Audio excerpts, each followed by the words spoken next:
도널드 트럼프 미국 대통령이 6일 백악관에서 예루살렘을 이스라엘 수도로 공식 인정한다는 내용이 담긴 문서에 서명한 뒤 들어 보이고 있다. 워싱턴/사인 EPA 연합뉴스 도널드 트럼프 미국 대통령이 6일 현지 시각 예루살렘을 이스라엘의 수도로 공식 인정한다고 발표했다. 또 이스라엘 주재 미국 대사관을 텔아비브에서 예루살렘으로 이전할 것도 지시했다. 이스라엘을 제외한 전 세계의 강한 반발에 부딪히면서 트럼프 대통령이 국내 핵심 지지층의 환심을 얻는 대가로 세계를 잃었다는 비판이 나오고 있다. 트럼프 대통령은 이날 백악관에서 기자회견을 통해 오늘 우리는 마침내 분명한 사실을 인정한다며 예루살렘은 이스라엘의 수도라고 선포했다. 트럼프 대통령은 이는 현실에 대한 인정, 그 이상도 이하도 아니다라며 그것은 해야 할 옳은 일이고 해야만 하는 것이라고 주장했다.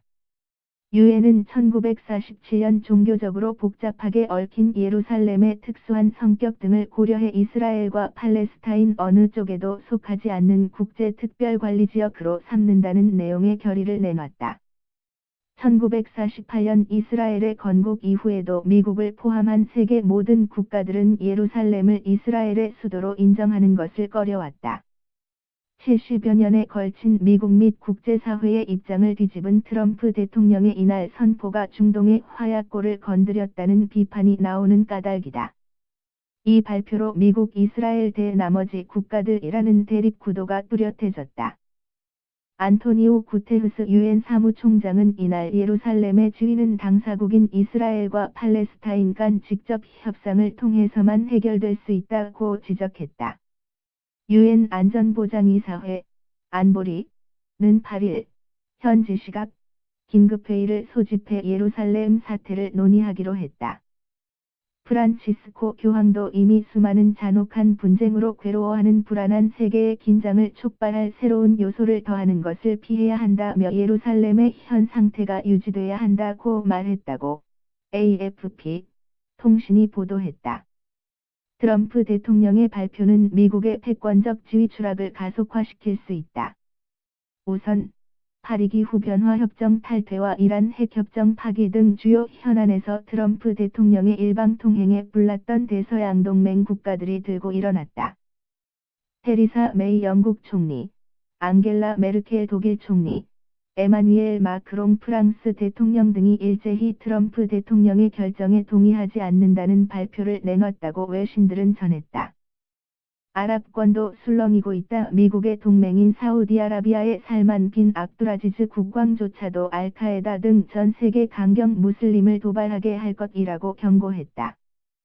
팔레스타인 자치지역 중 가자지구를 통치하는 정파 하마스는 지옥문을 연 결정이라고 강하게 반발했다. 28간 정직하고 공평한 중재자 역할을 자임해온 미국이 설 자리가 지극히 좁아졌다. 일견 무모해 보이는 트럼프 대통령의 결정 배경에는 내년 11월 중간선거, 나아가 2020년 대선을 위한 정치공학이 자리잡고 있다. 러시아와의 유착 의혹을 돌파하고 공화당 지지층의 주류인 복음주의 기독교인들을 결집시키며 정치자금과 직결된 유대계의 환심을 사려는 전략이다. 선거 공약은 반드시 지킨다는 이미지로 기존 정치인들과 차별성을 꾀할 수 있다. 하지만 이는 국내 정치를 위해선 국제 정치를 불쏘시개로 활용하는 것도 개의치 않겠다는 뜻으로 중동뿐 아니라 한미 관계, 북핵 문제, 미중 관계 등 대외 정책 전반에도 이런 일방주의가 관철될 수 있음을 보여주는 나쁜 신호다. 또 사설에서 트럼프 대통령의 입장은 국내 정치 기반을 다지는 데는 도움이 될 수 있지만 정치적으로 매우 위험하다고 지적했다. 라시드 칼리디 미국 컬럼비아대 아라팍 교수는 영국의 기고에서 외교사에 오랫동안 반향을 일으킬 자해 행위라고 비판했다. 워싱턴/사인 이용인 특파원 이 한이.co.kr